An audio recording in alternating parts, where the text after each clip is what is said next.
So we'll have to see how, I'm not sure what's being proposed. Mr. It's sort of a Speaker, on your hypothetical. doubts about the, getting specifically into the substance here, reading through the bill though, I guess I'm confused because the bill specifically says that the Attorney General may withhold or redact portions related to child sexual abuse materials as defined in the law, anything jeopardizing federal investigations. It specifically says they can withhold anything containing personal identifiable information of victims' personal medical files. We know the survivors are comfortable with that.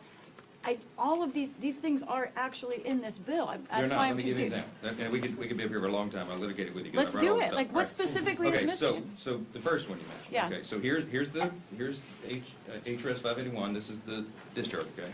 It says on page 5, redact anything that depicts or, quote, depicts or contains child sexual abuse material, CSAM, as defined under 18 U.S.C.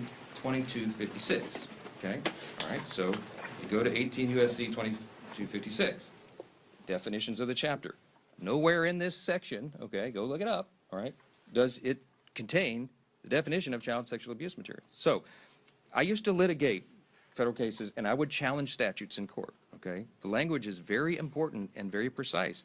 If it's not listed here and this were to become law, child sexual abuse materials are not included.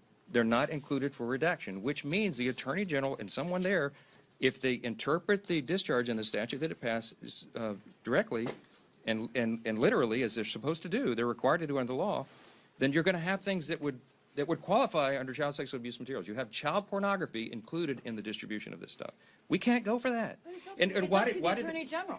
No, Like, it's not what up do to you- the, no, it's not up to the Attorney General because the way it's listed Under the in the bill. document. No, it's not. It's not because it doesn't reference the right code section. So we could go through every one of these things. We have had a small army of lawyers going through it because I want to make sure that all of my concerns, because I read it the first time initially and I thought, whoa, this is way out of bounds. We have in fact, we'll put on the speaker.gov. I'll put it on the website here when we leave. You'll see the summary of the legal analysis, and it goes through point by point, and it points to the specific sections in the discharge. Guys, we're not making this up, and you can take it to your counsel at your outlet's offices and have them review it, and they'll tell you the same thing. This should have been done in a much more careful manner, and it was not. And I'm going to point out again, when the authors were asked to fix it, they said they weren't interested in doing that. Okay, why? Because this is a raw and obvious political exercise. Again, I'm just going to leave you with this question. You should go ask them all. If you were so concerned about the Epstein files and protecting the victims, why didn't you do a darn thing about it for the 4 years of the Biden administration? All this stuff was sitting in a warehouse, and nobody said a word about it. They didn't care. Now they're doing it. We all know why. Because they're trying to attack President Trump. That's ACA it. question. Thank you. Thank you.